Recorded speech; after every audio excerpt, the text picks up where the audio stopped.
이제 슈퍼컴퓨터.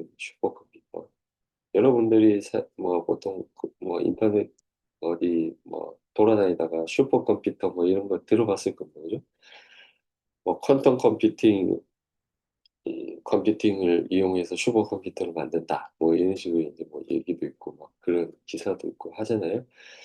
이런 슈퍼컴퓨터라는 게 말 그대로 컴퓨터 한 대를 이렇게 딱 만들어 놓고 아 이게 얘가 슈퍼야 이렇게 얘기하진 않습니다. 그죠?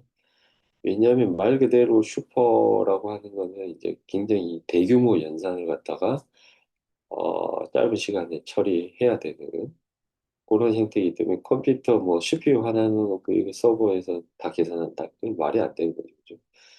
그래서 일종의 이제 뭐 과거로 따지면 지금으로 따지면 이제 서버 팜입니다. 팜. 네, 서버 팜이라고 하는 것은 이제 뭐 데이터 센터에 이제 여러분들 사진 보면은 이렇게 렉에다가 이제 서버들 막 이렇게 실장해 놓잖아요. 옆으로 이렇게 생긴. 네, 이렇게 데스타워형이 아니라 이제 이렇게 보통 보면 서버 이렇게 납작하게 생겨가지고 이렇게 생겨 먹었습니다. 길게 되게 무거워요. 이렇게 무슨 그 뭐라 해야 되나 빵집에 오븐에 뭐 넣듯이 이런 식으로 트레이처럼 이렇게 쭉 집어 넣어가지고 실장을 시키죠. 그죠? 한 대 한 대가 서버인데 한 대 한 대가. 그래가지고 이게 쭉 집어넣으면은 이제 이게 서버 팜인데 요 한 대만 있는 거 아니잖아요. 뭐 뉴스나 뭐 데이터 센터 보면 통로에 보면 이런 뭐 뭐라 해야 되나 렉이 뭐 주르르 양쪽으로 이렇게 뭐 영화 같은 데 보면 서버실에 양쪽으로 쭉 서 있고 사람들이 통로 왔다 갔다 하면서 뭐 이게 유리로 덮어놓기도 하고 발열 때문에 잘 안 덮긴 한데 하여튼 뭐 이래가지고 여기다가 이 RJ45 꽂아가지고 랩탑으로 이렇게 막 그 영화에서 무슨 저기 주인공들 막 해킹을 하고 막 이러잖아요 꽂아가지고 서버실에 그죠? 근데 이제 이런 게 이제 구글 데이터 센터 보면은 이렇게 만들어 놓은 서버 렉을 갖다가 이 컨테이너에다가 트레일러 컨테이너에다 다 때려 넣습니다 그죠? 다 때려 넣어가지고 이제 크레인 써가지고 이렇게 크레인 공사장 크레인 써가지고 이렇게 묶어가지고 빙 들어 올려가지고 데이터 센터에다가 하나씩 집어넣습니다. 그죠? 그래서 구글 데이터 센터 가면 뭐 이런 이제 컨테이너 박스들이 쭉 서 있습니다. 쭉 서 있고 컨테이너 박스에서 이제 여기 모니터링 시스템에 이제 서버가 몇 개가 나갔는지도 이제 써져 있습니다. 몇 개 나갔다고 해가지고 뭐 이 드러내진 않습니다. 이거 이쪽 서버가 죽었네 해가지고 이걸 갖다가 사람이 가져 빼가지고 또 다시 새로운 걸 교체하고 이런 짓은 안 합니다. 근데 고가용성이기 때문에 하이 어벨러빌리티 때문에 하나 없어져도 그만입니다. 그죠? 없어지면 그 다음으로 백업 해가지고 스토리지는 여기는 연산만 하고 스토리는 또 따로 있죠. 그죠? 그러니까 연산에다 얘 죽으면 얘 빼고 딴 노드에다가 병렬 처리하는 겁니다. 그죠? 그런 식으로 쓰다가 이제 모니터에 보면은 전체 렉의 가동률이 어벨러빌리티가 뭐 한 60% 정도로 떨어졌다. 그 얘기는 뭐냐면 이 안에 있는 렉 안에 들어있는 서버가 10개 중에 4개는 지금 뭐 마탱이 같다는 거잖아요. 그러면 그때는 이제 이 통째로 이 컨테이너 박스들 인천 부두에 있는 것처럼 이걸 갖다 쭉 들어 올려가지고 빼고 새로운 걸로 딱 갖다가 교체시켜버리죠. 그죠? 그 다음에 이제 요거는 뭐 외주업체 주겠죠. 뜯어가지고 너네가 좀 쓸만한 거 다시 골라내라. 식의. 이런 식으로 이제 뭐 워낙 이제 서버 팜이 크기가 대규모고 그죠? 무슨 뭐 여의도 면적이 몇 개가 되고 뭐 이런 식이잖아요. 그중 오반가? 뭐 잠실 야구장이 뭐 몇 개가 되고 뭐 이런 식이니까 그걸 갖다 일일이 사람이 들어가가지고 이거 죽었네 왜 죽었나 OS 들여다보고 이런 짓은 안 한다는 거예요. 기본적으로 이제 모니터링 장비에서 보고 이제 뭐 리모트로 고칠 만한 건 고치고 안 되는 건 그냥 버리는 거죠. 그죠? 하드웨어에 있는 걸 고치려면 그 뜯어가지고 막 일을 해야 되고 요즘에는 더 심각해진 거는 이제 발열입니다. 발열. 발열 때문에 이제 이런 뭐 우리가 뭐 컨테이너에다가 박스에다가 막 서버를 아까 같이 실장을 했어요. 실장을 했어. 그럼 열이 나가지고 열이 엄청 요즘에 AI 때문에 열이 GPU 놓고 열이 더 많이 나잖아요. 연산이 많아가지고 그러면은 얘네들을 이제 공냉식으로는 못 시킵니다. 그죠?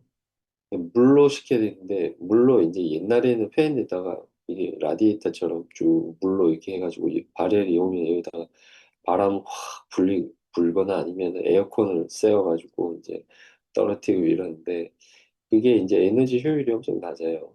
전기료가 너무 많이 들거든요. 그러니까 얘네를 그냥 아예 수조에 담가버리죠. 이제 물은 아니고 이제 특수 화학 용액이에요. 그러니까 그 보드를 갖다 물에다 잠가버리죠.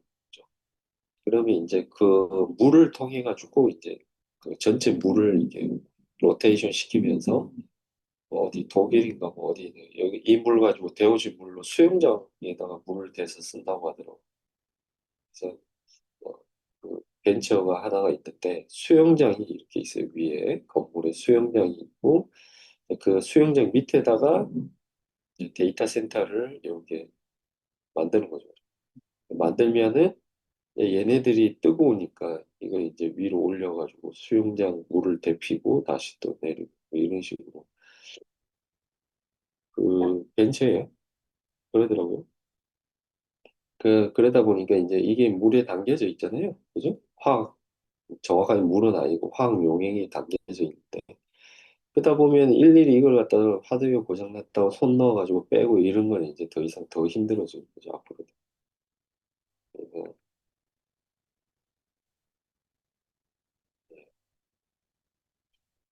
클러스터 고가용성, 뭐 지금 클라우드는 다 이런 형태다.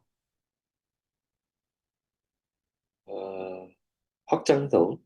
계속 이제 서버 렉에다가 이제 서버만 계속 갖다 꽂으면은 계속 이제 컴퓨팅 파워가 계속 올라가는 확장성, 가용성, 월등한 가격 성능. 이게 뭔 얘기냐면 예를 들어서 예, 엄청나게 비싼 CPU를 뭐 예를 들어서 만든단 말이에요. 컴퓨팅 파워가 100이다. 근데 이제 이 100만큼의 그 단일 CPU로 연산할 걸 갖다가 예를 들어서 20짜리 CPU를 가지고 20, 20, 20 이렇게 다섯 개로 병렬로 해서 만들겠다. 어? 이러면은 가격으로 비교했을 때 어디가 더 싸냐? 가격이 이게 훨씬 더 비싸. 그게 뭐 시장 경제 그래요. 그래서 이거 다섯 개나 사면 가격이 더 비싸지 않냐? 그렇지 않습니다. 예를 들어서 이게 100원이다 라고 하면 이 각각은 예를 들어서 20원씩 하면 의미가 없잖아요. 이 각각이 한 15원 정도씩 이렇게밖에 안 나옵니다. 15, 15, 15. 그래서 다 합치면은 이제 75원. 그래서 한 25% 정도 가격 절감을 할 수 있는 거죠. 그죠? 근데 이제 시스템 자체는 좀 복잡하죠. 그죠? 단일 시스템에 비해서 확실히 복잡합니다. 이 쓰기가 까다롭고 클러스터링을 하면서 발생할 수 있는 여러 가지 문제가 있기 때문에 단순히 가격만 보고 뭐 이렇게 클러스터링을 한다라고 하기에는 조금 뭐 그렇긴 해요. 근데 어쨌든 가격은 훨씬 싸게 만들 수 있다. 공유를 좀 보면은 디스크를 공유하지 않는 각자 거의 인터넷이죠. 인터넷이. 그래서 랜으로 연결을 해가지고 여러분들 뭐 여기 내 클라이언트고 내 PC고 이게 학과의 이제 뭐 C 프로젝트 저희 서버다. 요겁니다. 요거. 공유하는 거죠. 이제 이런 것들 뭐 레이드로 해가지고 이제 여러 개 이제 이렇게 연결해서 쓸 수 있습니다. 디스크를 이제 여기서 이렇게 들어오고 그런 거 쓸 수 있는 거죠. 운영체제, 네, 고가용성 클러스터링을 충족하기 위해서 뭐 일단은 결함을 관리하는 어떤 노드에 어떤 문제가 발생, 결함을 관리하고 결함이 발생했을 때 이제 자원을 예를 들어서 뭐 이렇게 우리가 노드 4개를 가지고 이제 스위치 하나 껴가지고 이렇게 만들었어요. 그러면 이게 뭐 따로 놀면은 그건 뭐 클러스터가 아닙니다. 그러니까 따로 뭐 클라이언트 해가지고 지들 독립적으로 이제 OS 깔아가지고 지 혼자 막 돌고 있다. 그리고 스토리지도 뭐 지가 이제 하나씩 붙여가지고 쓰고 있다. 이거는 클러스터가 아닙니다. 말 그대로 클러스터는 이제 이 다중 프로세서 시스템, 그러니까 이제 뭔 얘기냐면은 이 타스크를 병렬로 처리를 해야 돼요. 타스크를. 음. 그러니까 뭔가 우리가 애플리케이션이 있다 그러면 애플리케이션을 4분의 1로 나눠가지고 돌려야 됩니다. 여기도 돌리고. 그죠? 그래야지 클러스터죠. 각각 다 나눠서 돌고 있습니다. 근데 이제 뭐 요게 죽었다. 하드웨어적으로 뭐 문제가 생겼다. 그럼 얘가 돌고 있는 타스크 파트를 갖다 딴 애가 맡아가지고 돌려줘야 됩니다. 안 그러면 뭐 안 도는 거잖아요. 애플리케이션이. 그렇기 때문에 이제 당연히 이런 결함이 잘 돌고 있는지 아닌 건 아닌지에 대해서 모니터링 계속 해야 되고 발생하면 바로 타스크를 이전하고 이제 리소스 관리하고 데이터를 고장이 발생 시스템 프로그램 데이터 자원을 다른 쪽으로 전환하고 뭐 이런 기능을 제공해야 됩니다. 그죠? 그래서 보안 균등 뭐 앞에서 4분의 1이라고 했지만 뭐 어쨌든 뭐 4분의 1까지는 아니더라도 계략적으로 이제 이분하게 좀 이분하게 배포를 해야지 되겠죠. 이분이 아니라 뭐 한쪽에다 90% 할당해 놓고 나머지로 나눠서 하면 여기 부하만 몰리면 여기가 바틀넥 되는 거잖아요. 뭐 그러면 클러스터링 할 의미가 없죠. 그죠? 물론 이제 고가용성인 측면에서는 클러스터 의미가 있겠지만은 고가용성뿐만 아니라 이제 대규모 데이터 처리, 그죠? 성능이 또 돼야 된다. 성능. 어벨러빌리티도 중요하지만 퍼포먼스도 중요하다. 여기까지가 15장 끝이고, 예,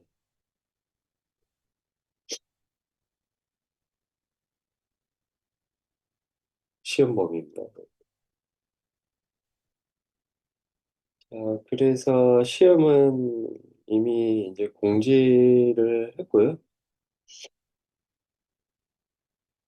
중간고사랑 뭐 동일한 방식으로 칩니다. 그래서 중간고사 때처럼 준비해 오시면 되고, 다음 주 금요일 이 시간이고요. 그리고 11시부터입니다. 11시. 10시부터가 아닙니다. 혹시나 1시간 일찍 오셔가지고, 뭐, 제가 하지 마시고, 11시부터.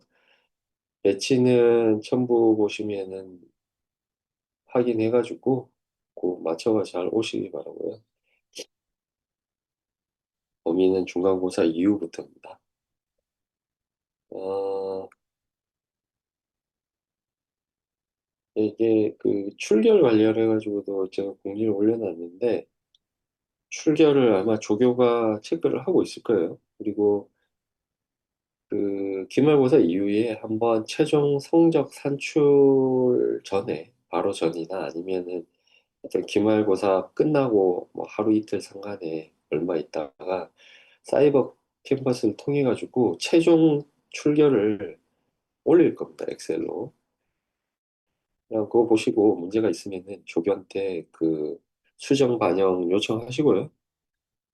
그리고 그 이후에 그 스마트 출결의 업데이트가 좀 안 될 수가 있어요.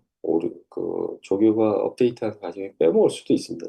지난 학기도 좀 보니까 안 아는 부분이 있고 하던데, 어쨌든 그거 그렇더라도 신경 쓰지 마십시오. 어쨌든 제가 성적을 산출하면 스마트 출력 가지고 하는 게 아니고, 이 어디 있냐, 그 조교가 준 최종 그 출결 파일 가지고 제가 성적을 내기 때문에 스마트 출결이 내용이 그거랑 엑셀이랑 좀 다르더라도 뭐 이렇게 매일 주지 마십시오. 그 고칠 수도 없고 뭐 고쳐봐야 의미도 없고 해서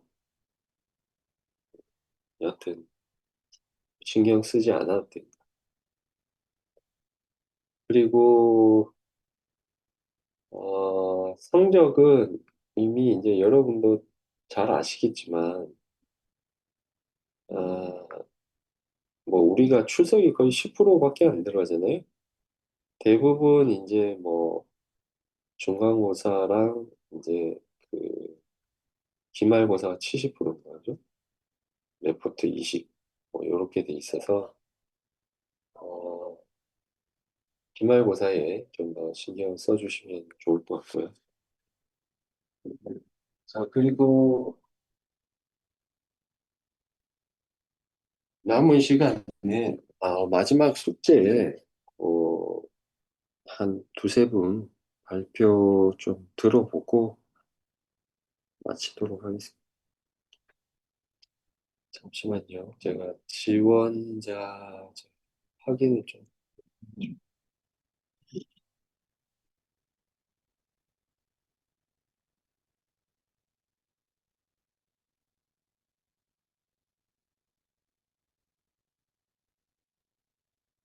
임규리 학생 계시나요?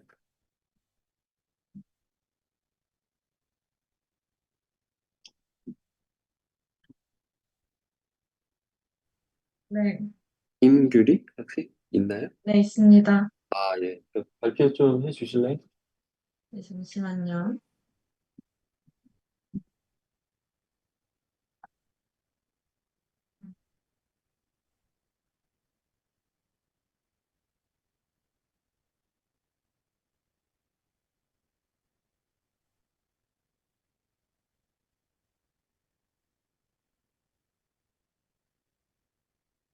화면 공유 요청 보냈습니다.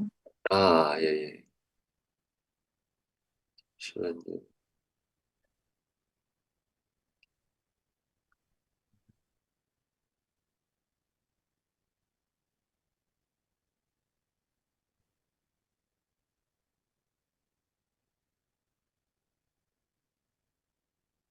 음,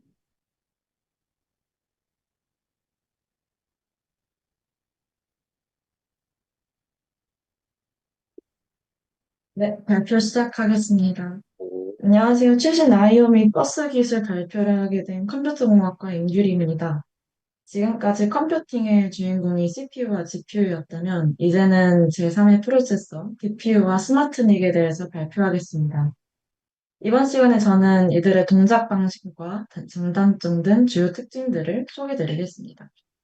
동작 원리랑 장단점을 소개하기 이전에 인프라 프로세서로 제가 DPU랑 스마트닉을 통칭을 했는데요. 이거에 대한 세대별 특징을 소개해드리겠습니다.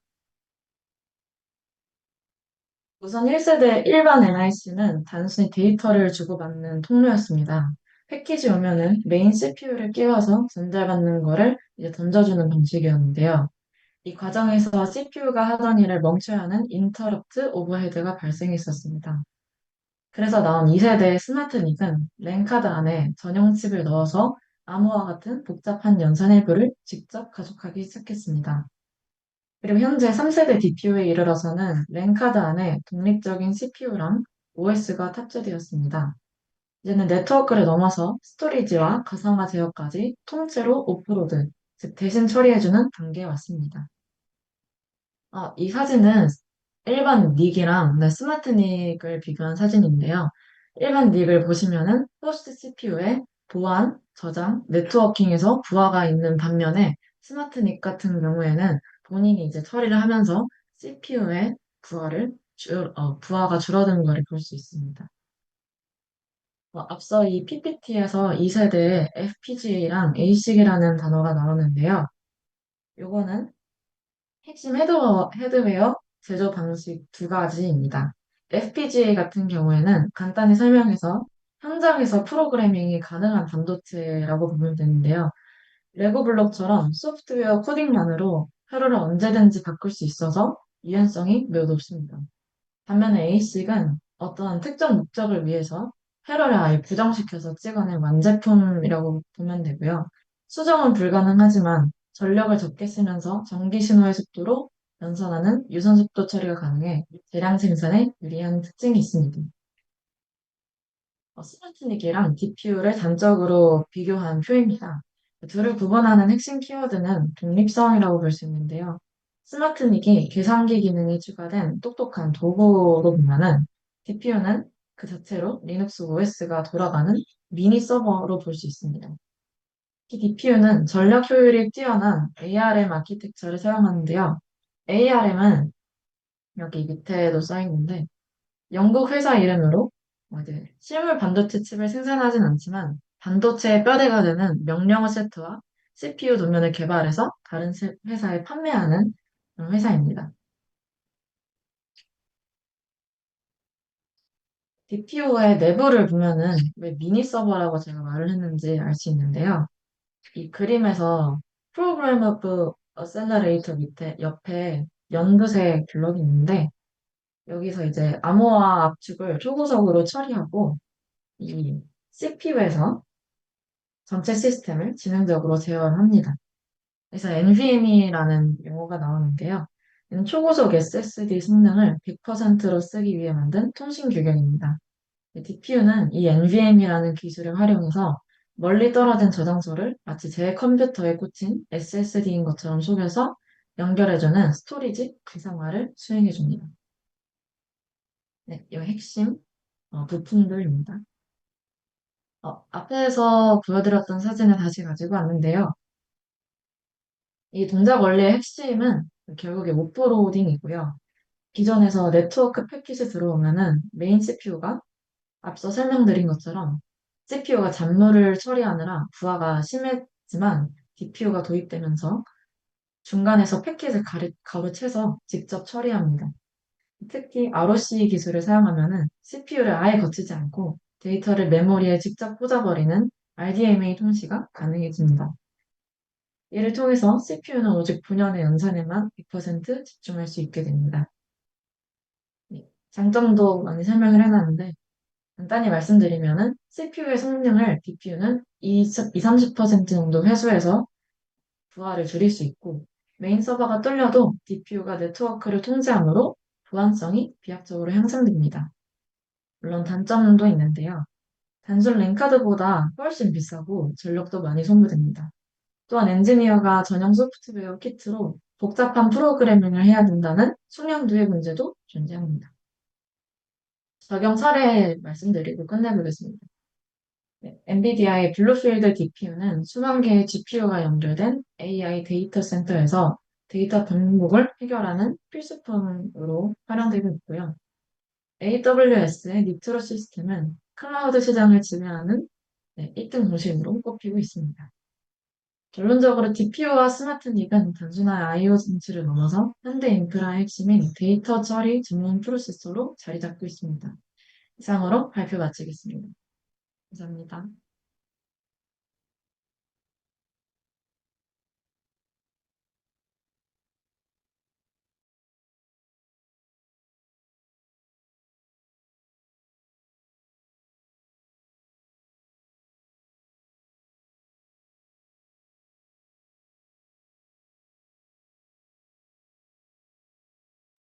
네, 수고하셨습니다.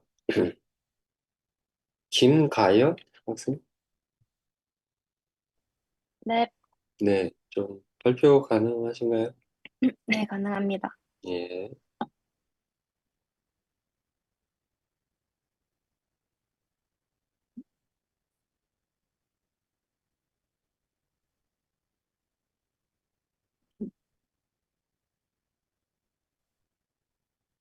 음, 음.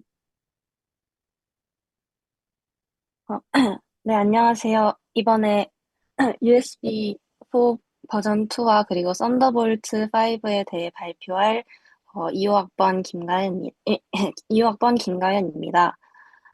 최신 아이오 및 버스 기술 중 이 두 기술에 대한 설명부터 동작 원리, 스펙 비교, 장단점 그리고 실제 활용 사례를 순서로 발표해 보도록 하겠습니다.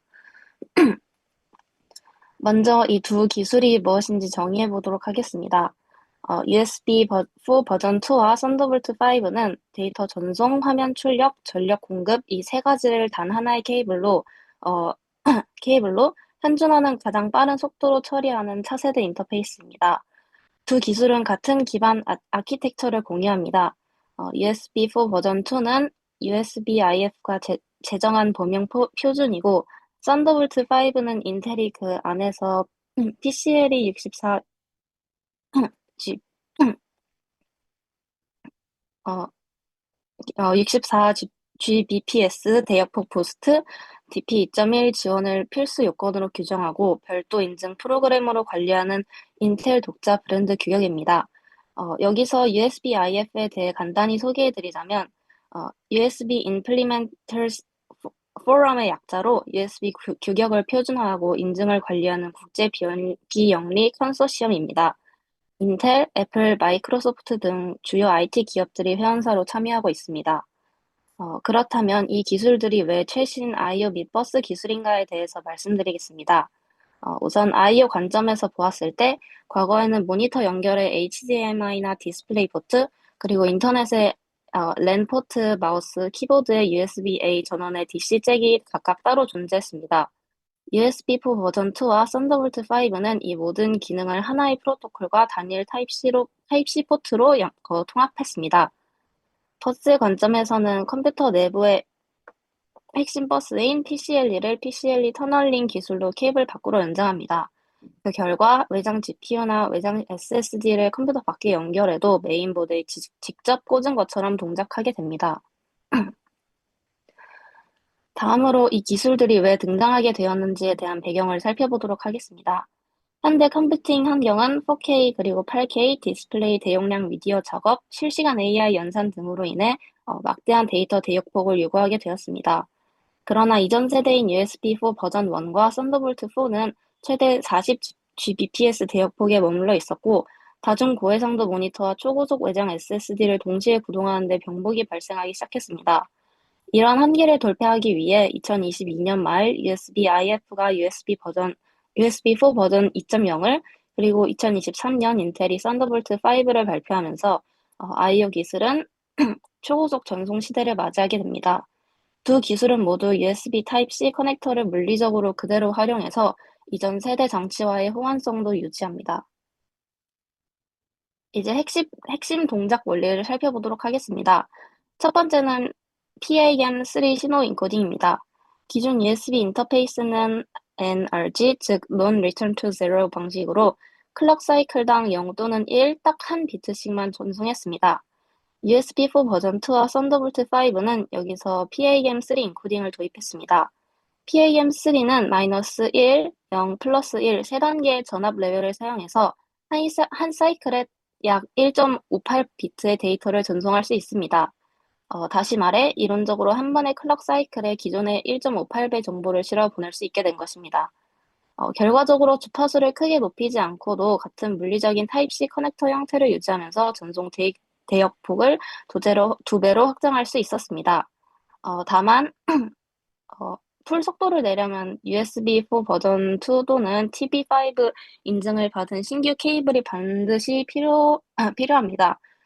기존 케이블로는 풀 속도가 나오지 않으니 주의가 필요합니다. 두 번째 핵심 원리는 대역폭 부스트입니다.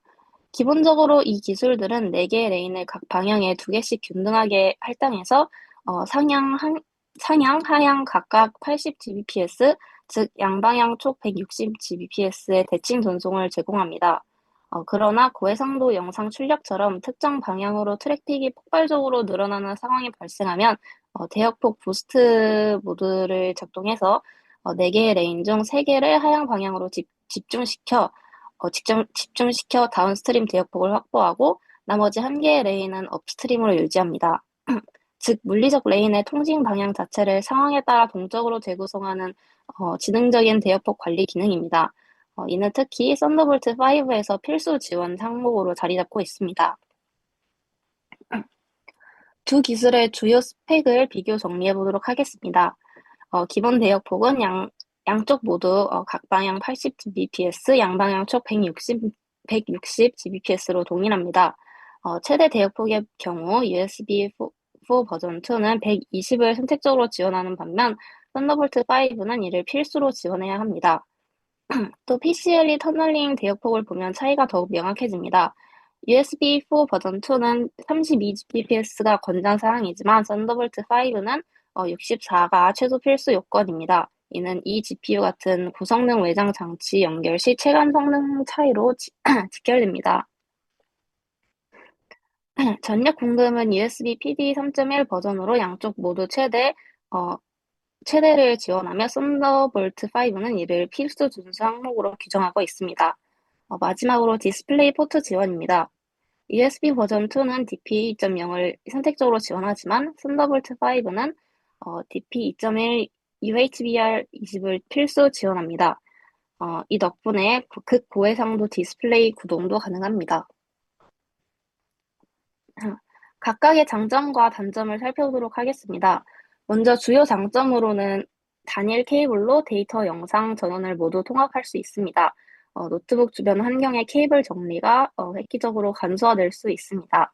둘째로는 유연한 하위 호환성입니다. 썬더볼트 5는 이전 세대의 썬더볼트 3과 4는 물론 USB4 버전 1 장치와도 물리적으로 호환될 수 있습니다. 세 번째, PAM3 인코딩과 레인 최적화로 인한 입출력 지원 시간 단축이 있고, 마지막으로 데이지 체인으로 확장이 가능합니다. 그러나 이는 썬더볼트 5의 전용 기능으로 최대 6대 장치를 하나의 포트의 직렬로 연결할 수 있습니다. 반면 아직 해결해야 할 과제도 있습니다. 첫째, 액티브 케이블의 높은 제작 비용을 해결해야 하고, 둘째, 노이즈 민감도로 인해 전기적 노이즈에 조금 더 취약하다는 점이 있습니다. 마지막으로 규격 파편화로 인한 소비자 혼란입니다. 겉보기에는 동일한 타입C 포트라도 실제로 지원하는 속도와 기능이 제품마다 조금 다를 수 있어 소비자가 혼란을 겪는 경우가 있습니다. 마지막으로 각 기술들이 실제로 어떻게 활용되는지 세 가지 사례를 소개해 보도록 하겠습니다. 첫 번째로는 고성능 외장 그래픽입니다. 썬더볼트 5의 대역폭을 활용하면 얇고 가벼운 노트북에 외장 GPU 박스를 연결해 AI 훈련이나 3D 렌더링 같은 고부하 작업을 수행할 수 있습니다. 둘째, 8K 콘텐츠 제작입니다. 썬더볼트 5의 지원과 대역폭 부스트 덕분에 무압축 영상 파일의 실시간 렌더링과 전송이 가능합니다. 방송, 영화 제작 현장에서 병목 없이 고해상도 워크플로우를 구현할 수 있습니다. 마지막으로는 통합 워크스테이션 구성입니다. 단 하나의 썬더볼트 5 독을 연결하는 것만으로도 다중 4K, 8K 디스플레이 초고속 유선 네트워크,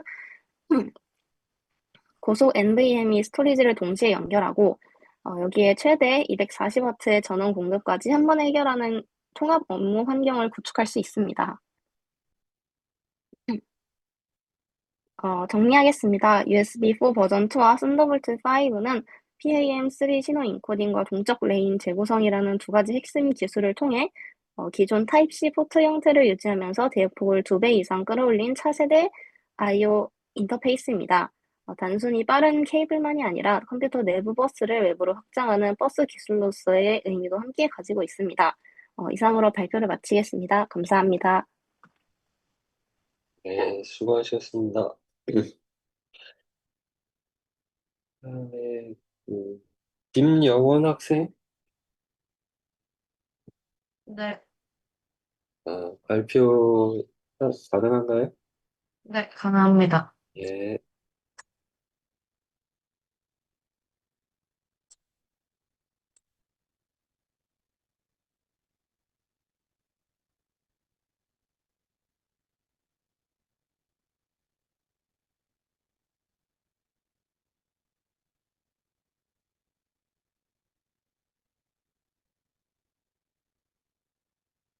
컴퓨터공학과 김영원 NVMe OS 발표 시작하겠습니다. 먼저 NVMe 먼저 설명드리고, 그 다음 NVMe OF를 설명드리겠습니다. NVMe의 경우 스토리지 인터페이스의 주류인 SATA나 SAS 인터페이스는 플래터가 회전하면서 물리적인 디스크판으로 데이터를 읽고 쓰는 HDD에 최적화되어 있었습니다. 전기 신호로 데이터를 읽고 쓰는 플래시 타입의 SSD와는 적합하지 않았고, HDD에서 필요했던 작업들이 SSD에서는 불필요한 작업이 되었기에 기존에 쓰던 인터페이스로는 SSD의 본래 성능을 끌어내기 어려웠습니다. 때문에 이 성능을 최대치로 끌어올릴 수 있는 NVMe가 탄생하였습니다. NVMe는 모든 유형의 엔터프라이즈 워크로드의 최고 수준의 처리량과 가장 빠른 응답 시간을 제공하는 플래시 및 차세대 SSD용 스토리지 액세스 및 전송 프로토콜을 의미합니다. 결국 HDD를 사용했을 때 HDD보다 빠른 SSD가 탄생하였고, SSD의 속도를 극한으로 끌어올리기 위한 장치인 NVMe가 탄생한 것입니다. 작동 원리로는 하드웨어의 직렬, 병렬의 차이가 있는데요. SATA는 직렬, NVMe가 사용하는 PCIe는 독립된 통로를 여러 개 묶어서 사용합니다. 결국에 SATA는 CPU 메인보드 칩셋과 SATA 컨트롤러 SSD를 통해 병목 형상이 일어나지만 NVMe는 CPU와 CPU와 PCIe 버스 그리고 SSD로만 사용이 되기 때문에 병목 현상이 일어나지 않습니다. 또 Q의 병렬화가 있습니다. 이는 소프트웨어에서의 직렬과 병렬의 차이라고 볼 수 있는데요. 명령을 내리는 통로를 Q로 본다면 SATA는 단일 통로로 Q를 하나만 사용하고 있습니다. 때문에 명령을 내리는 통로가 하나라고 볼 수 있습니다. NVMe는 다중 통로로 최대 64만 5, 네, 64,535개의 큐를 사용할 수 있기 때문에 명령을 내리는 통로가 굉장히 많다고 볼 수 있습니다. 또 컨트롤러의 유무도 있습니다. SATA는 HDD를 기반으로 하여 만든 프로토콜이기에 중간에 컨트롤러를 거쳐야 합니다. 하지만 NVMe의 경우 SSD 기반의 프로토콜이기 때문에 중간 컨트롤러 없이 CPU 내부의 PCIe 컨트롤러와 직접 통신할 수 있기 때문에 중간 컨트롤러가 없으며 그로 인한 속도가 빨라질 수 있습니다. 네 번째로는 데이터의 비정렬 처리입니다. HDD는 물리적인 회전을 통하여 데이터를 받지만 SSD는 처음부터 데이터가 각 셀의 수명에 따라 분산되어 저장이 되고 읽을 때도 병렬 처리로 가능하기 때문에 읽는 데이터의 처리 과정 자체에서 속도의 차이가 나타납니다. 다음으로 NVMe OF를 설명드리겠습니다. NVMe는 매우 빠르지만 기본적으로 서버 내부의 로컬 저장 장치에 산정되어 있습니다. 즉, 직접적으로 연결하여야지 사용이 가능한 그런 장치였었던 것입니다. NVMe 프로토콜로 다양한 네트워크들을 통해 NVMe 장치들 연결할 수 있게 해주는 네트워크 프로토콜이 그래서 만들어졌는데요. 그게 NVMe OF라고 할 수 있습니다. NVMe는 하나의 드라이브와 하나의 호스트로 PCIe를 통해 직접 연결되고 NVMe OF 서버는 더 넓은 범위의 네트워크에서 작동합니다. NVMe OF는 여러 가지 환경에서 사용할 수 있는데요. 그중 특징적으로 나타나는 게 밑에 나와 있는 세 가지 요소로 사용될 수 있습니다. 나중에 이 세 가지에 대해서 설명드리도록 하겠습니다. 이제 작동 원리에 대해서 다시 설명을 드리도록 하겠습니다. NVMe OF는 캡슐화를 통해서 사용이 됩니다. NVMe 커맨드를 네트워크 패킷 안에 그대로 실어 보내는 것인데요.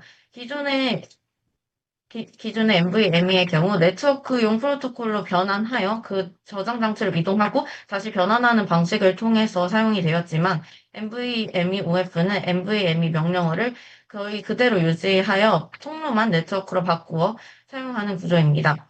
두 번째로 RDMA입니다. 기존에는 CPU에 OS 커널 메모리를 지나고 네트워크 카드 메모리를 통해서 네트워크로 전송이 되었다면 NVMe OF는 MDMA를 사용하여 CPU에 개입 없이 데이터를 전송할 수 있습니다. 또 네트워크의 유연성에 따라서 나타나기도 합니다. 다양한 물리적 연결 방식을 지원하는데요. 따라서 아까 전에 말씀드린 세 가지 방식이 나타납니다. NVMe FC는 기존의 파이브 채널 인프라를 활용하고 NVMe RDMA는 초고속 저지연이 목적인 데이터 센터용입니다. NVMe TCP는 특별한 장비 없이 인터넷망에서 NVMe 이용이 가능합니다. 여기서 말하는 TCP는 우리가 기존에 알고 있는 TCP/IP처럼 안정성을 이야기하는 TCP를 이야기합니다. NVMe OF의 장점과 단점에 대하여 설명드리도록 하겠습니다. NVMe 자체는 기존보다 더 나은 성능, 더 빠른 속도, 향상된 호환성, 향상된 대역폭이라는 장점이 있습니다. 이는 HDD에서 SSD로 옮겨가면서 SATA에서 NVMe로 바뀐 이유 중에 하나, NVMe로 바뀌면서 향상된 장점들이고요. 여기에서 NVMe OF의 경우 낮은 네트워크를 거침에도 로컬 SSD를 사용하는 것과 거의 차이가 없는 응답 속도를 나타내는 장점이 있습니다. 단점으로는 높은 하드웨어의 요구사항들이 있습니다. 복잡한 설정 및 관리도 문제가 되고, 기존 인프라와의 호환성 문제도 있습니다. CCP 방식 사용 시 CPU 오버헤드라는 단점도 존재하고 있습니다. NVMe의 경우 금융, 전자상 거래 및 소프트웨어 영업 상담 등 실시간 고객 상호작용에 이용되고, 인공지능, 머신러닝, 데이터 및 고급 분석 어플리케이션, 대부 OPS 등의 반복 작업에서도 사용됩니다.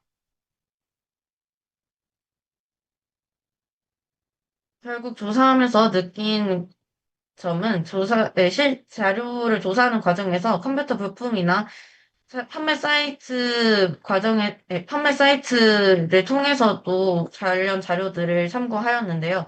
학교나 연구기관의 자료뿐만 아니라 실제 제품을 제작하고 판매하는 기업들도 기술 원리와 특징을 상세하게 제공하고 있다는 점에서 인상적이었습니다. 이는 컴퓨터 기술이 연구 단계에 머무르지 않고 실제 산업과 소비 시장과 긴밀하게 연결되어 있다는 특성을 보여주고 있다고 느꼈습니다. 본 발표를 준비하면서 사용한 참고 자료 있고, 이상으로 발표를 마치도록 하겠습니다. 감사합니다. 예, 수고하셨습니다. 마지막으로 안승준 학생, 네, 교수님. 제 발표 들어볼 수 있을까요? 아, 네, 잠시만 기다려 주십시오. 네.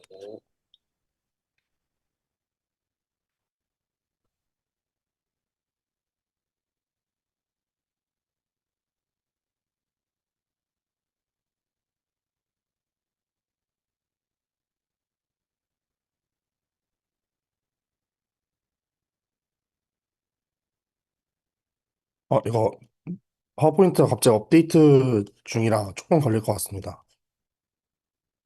네.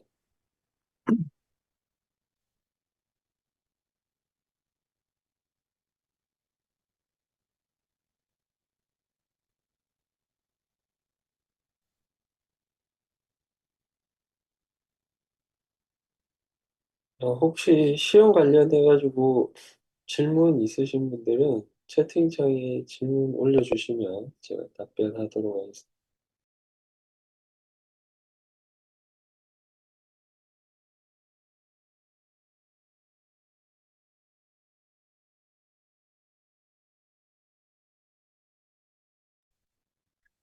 간혹 가다가 기말 성적 처리 이후에 뭐 이메일이 오는데 뭐 예를 들어서 뭐 제가 등수가 몇 등인데 학점이 뭐 몇 점이냐, 왜 내가 학점이 뭐 A냐, 왜 A 플러스가 안 되냐. 자, 이런 식으로 메일을 주는 학생들이 좀 있어요. 근데 그런 메일은 보내지 마세요. 제가 뭐 그런 메일에 답변도 안 할 뿐만 아니라 그 특정 등수까지 뭐 어느 정도까지 뭐 A, B, C, D를 부여하는 것 자체는 여러분들이 알 필요도 없고 제가 답변할 이유도 없습니다. 이거는 일단은 학교 규정 내에서 그 교수자가 그 임의로 정한 그 성적 캐테고리에 맞춰가지고 부여하는 것이기 때문에 왜 50%까지가 A인데 왜 쟤는 50%, 50등 안에 드는데 왜 A가 아닌가 이런 얘기는 할 필요가 없습니다. 제가 봤을 때는 어쨌든 그 위에 있는 A 받는 사람들이랑 어떤 점수의 어떤 차나 이런 것들을 전체적으로 고려해가지고 주는 거기 때문에 그 집요하게 막 자기 등수를 물어보고 성적을 바꿔달라고 하는 학생들이 좀 있는데 그 굉장히 좀 제가 생각했을 때 굉장히 불쾌한 이메일이에요. 그런 식의 메일을 보내지 말았으면. 그 문항수는 현재 아직까지 이제 출제를 해야 돼서 뭐라고 얘기 못 드리겠고 최소 20문항 이상이라고 생각이 됩니다. 예. 과제 관련한 문제가 어, 아예 안 나온다고 얘기는 할 수는 없겠지만 근데 슬라이드에 없는 내용이 과제에서 나왔던, 예를 들어서 지금같이 이제, 우리가 아까 앞에서 MVM이 오버, 파이버 뭐 이런 것들 같이 보긴 했지만, 그런 내용을 시험에 내진 않습니다. 어쨌든, 슬라이드 안에 있거나, 또 숙제라도 일단 그 강의 내용과 연관이 있는 내용만 출제가 되지, 그 외에 서베이 했던 내용에서 시험이 나오거나 그러진 않는다.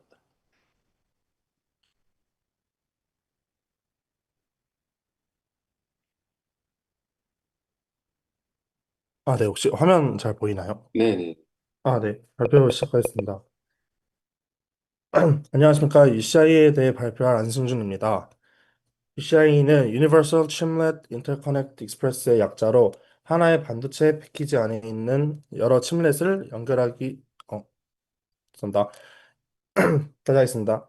하나의 반도체 패키지 안에 있는 여러 칩렛들을 연결하기 위한 다이 투 다이 커넥터의 표준입니다. 기존에 우리가 많이 아는 PCIe는 메인보드 위에서 CPU와 GPU, SSD 같은 장치들을 연결하는 기술입니다. 반면에 제가 소개할 UCIe는 그보다 더 안쪽인 반도체 패키지 내부에서 CPU 칩렛, GPU 칩렛, 인풋 아웃풋 칩렛, AI 가속기 등을 서로 연결합니다. 특히 이번에 새로 개발된 3.0 버전은 고속의 전송률을 지원하면서 AI와 HPC처럼 많은 데이터 이용이 필요한 고성능 반도체 구조에서 중요한 역할을 할 수 있습니다. UCI를 이해하려면 먼저 다이, 칩렛, 패키지, 보드의 차이를 구분할 줄 알아야 합니다.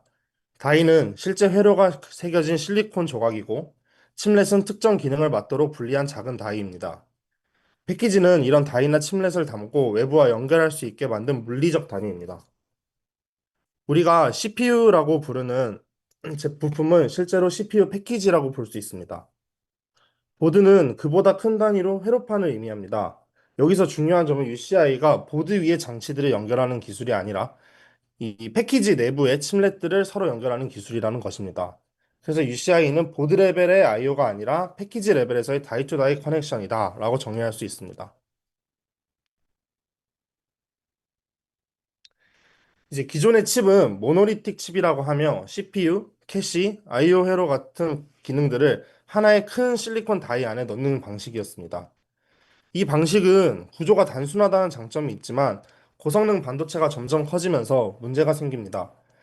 다이의 크기가 커질수록 제조 과정에서 작은 결함 하나가 전체 칩 분량으로 이어질 가능성이 매우 높아지고 결과적으로 수율이 낮아집니다. 또한 최신 공정에서 큰 칩을 만드는 비용은 매우 높습니다. 그리고 CPU, GPU, I/O 회로는 각각 최적의 공정이 다를 수도 있는데 이 모노리틱 구조에서는 모든 기능을 하나의 공정에 맞춰야 한다는 한계도 있습니다. 이러한 문제 때문에 최근에는 큰 칩 하나를 만드는 대신 여러 칩렛으로 나누어 결합하는 구조가 주목을 받게 됐습니다. 앞에서 본 모노리틱 칩의 한계를 해결하기 위해 등장한 구조가 칩렛 구조입니다. 칩렛 구조는 하나의 큰 다이에 CPU, GPU, I/O 같은 모든 기능을 넣는 대신 각각의 기능을 작은 칩렛으로 나누고 이를 하나의 패키지 안에서 다시 연결합니다.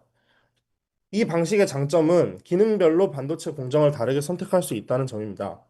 예를 들어 CPU 코어는 최신 미세 공정으로 만들고 I/O 회로는 상대적으로 저렴하고 안정적인 성숙 공정으로 만들어낼 수 있습니다. 또한 큰 다이보다 작은 다이 여러 개를 생산하는 방식이 수율과 비용적 관리 면에서 유리할 수 있습니다. 결국 칩렛 구조는 고성능 반도체를 더 유연하고 확장성 있게 설계하기 위한 구조라고 볼 수 있습니다. 하지만 이렇게 칩렛을 나누면 다음 문제는 칩렛들을 어떻게 빠르고 안정적으로 연결할 것인가입니다. 이 문제를 해결하기 위해 UCI 같은 다이-투-다이 커넥션 표준이 필요하게 됩니다.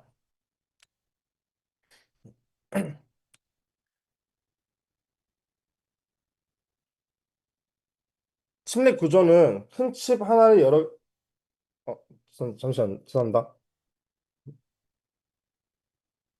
하지만 칩렛을 이렇게 나누게 되면 새로운 문제가 발생을 하게 되는데 각각이 따로 존재하기 때문에 이들 사이에서 데이터를 빠르게 주고받을 수 있어야 합니다. 이 연결이 너무 느리거나 전력 소모가 너무 과도하게 크게 되면 칩렛 구조의 장점 자체가 사라지게 됩니다. 또한 각 회사가 독자적인 연결 방식만 사용하면 서로 다른 회사의 칩렛을 조합하기 어렵습니다. 그래서 칩렛 생태계가 확장되려면 공통으로 사용할 수 있는 표준 연결 방식 자체가 필요합니다. 이 UCI는 바로 이 문제를 해결하기 위한 표준입니다. 패키지 내부에서 칩렛들을 고속, 저지연, 저전력으로 연결하고 PCI와 CXL 같은 기존 프로토콜 생태계와 연동할 수 있도록 표준이 설계되었습니다. UCI는 단순히 칩렛 사이에서 전선을 연결하는 기술이 아니라 계층형 통신 구조를 갖는 표준입니다. 크게 프로토콜 레이어, die-to-die 어댑터, 피지컬 레이어로 나눌 수 있습니다. 가장 위의 프로토콜 레이어는 PCI, CXL, 스트리밍, 러머드 같은 상위 프로토콜을 처리합니다.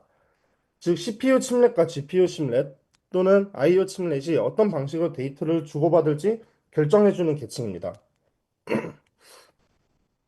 중간에 있는 다이-투-다이 어댑터는 상위 프로토콜에서 내려온 데이터를 UCI 링크에서 전송 가능한 형식으로 변형해 줍니다. 또한 링크 스테이트 관리, 파라미터 니고시에이션, 오류 검출 같은 안정적인 전송 기능을 담당합니다. 마지막으로 물리적 레이어인 피지컬 레이어에서는 실제 칩렛 사이의 전기 신호 전송을 담당합니다. 패키지 내부의 배선, 랜, 범프 등을 통해 데이터가 이동하고 링크 이니셜라이제이션과 체이닝 같은 과정도 이 계층에서 처리됩니다.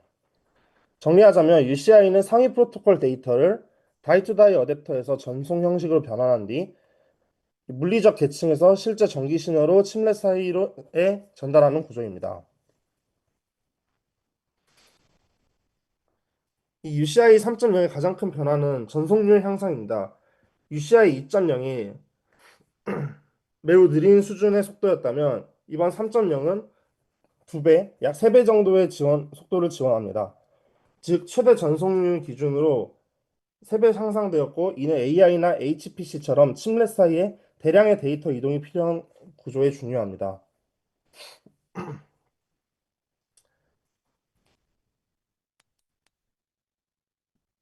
이 UCI의 가장 큰 장점은 칩렛과 고대역폭 저지와 연결을 표준화된 방식으로 제공한다는 점입니다. AI나 HPC처럼 칩렛 사이에서 대량의 데이터가 이동하는 시스템에서는 연결 성능이 전체 성능에 직접 영향을 줍니다. 두 번째 장점은 공개 표준이라는 점입니다. 아까 말씀드렸다시피 기존에는 회사마다 독자적인 칩렛 연결 기술을 사용하는 경우가 많았지만 UCI는 여러 회사들이 다양한 서로의 칩렛을 조합할 수 있도록 생태계를 통합하는 것을 목표로 합니다. 세 번째는 PCI와 CXL 같은 기존 프로토콜을 다양하게 활용할 수 있다는 장점입니다. 새로운 연결 기술을 도입하더라도 기존 시스템 소프트웨어 생태계를 완전히 버리지 않아도 된다는 장점이 있습니다. 하지만 한계도 존재합니다. UCI는 패키지 내부 연결 기술이기 때문에 고급 패키징 기술에 크게 의존하게 됩니다. 이는 비용과 제조 난이도를 높일 수도 있습니다. 또한 여러 침렛을 하나의 패키지에 넣으면 검증과 디버깅이 복잡해집니다. 침렛과 오류 검출, 전력 관리, 호환성 검증을 모두 고려해야 하게 됩니다. 마지막으로 UCI가 지향하는 생태계는 아직 초기 단계라는 것입니다. 따라서 기술적 가능성은 매우 크지만 실제 상용 생태계가 PCI만큼 성숙하려면 시간이 많이 필요할 것 같습니다. UCI의 주요 적용 분야는 대량의 데이터 이동이 필요한 고성능 침렛 시스템입니다. 첫 번째는 AI 가속기입니다. AI 학습과 추론에서는 GPU, NPU, HBM, I/O 회로에서 매우 많은 데이터가 서로 이동합니다. UCI는 이런 기능들을 침let으로 나눈 뒤 패키지 내부에서 고속으로 연결하는 구조에 활용될 수 있습니다. 두 번째는 HPC와 데이터 프로세서입니다. 서버용 CPU와 엑셀레이터는 점점 더 많은 코어 메모리 대역폭을 요구합니다. CPU 침렛, 엑셀레이터 침렛, 메모리 I/O 침렛을 고대역폭 저지연으로 연결하는데 UCI가 중요한 역할을 할 수 있습니다. 세 번째는 메모리 중심 컴퓨팅입니다. UCI는 CXL과 연동될 수 있기 때문에 장기적으로 다양한 연결 구조와 호환될 수 있습니다. 자율주행 차량이나 엣지 AI 장치에서는 센서 처리, AI 추론, 통신 기능이 하나 안에 통합되어야 합니다. 이때 기능별 침렛을 조합하는 구조가 UCI 사용에 매우 유리할 수 있습니다. 또한 아까 계속 강조드렸다시피 서로 다른 회사가 만든 침렛을 하나의 패키지 안에서 조합할 수 있는 환경을 만드는 것이 제일 중요합니다. 아직 완전히 성숙한 시장은 아니지만 UCI는 침렛 마켓플레이스로 가기 위한 기반 기술로 볼 수 있습니다. 여기 UCI 생태계 및 주요 참여 기업을 보시면 다양한 대기업들이 참여해서 자신들의 기술을 공유하려는 노력을 하는 것을 볼 수 있습니다. 제가 참고한 문헌입니다. 보시면 이제 AMD 같은 주요 기업들에서 이제 이번에 이러한 것을 서로 협약을 맺었다라는 글을 위주로 참고한 것을 보실 수 있습니다. 이상입니다. 감사합니다.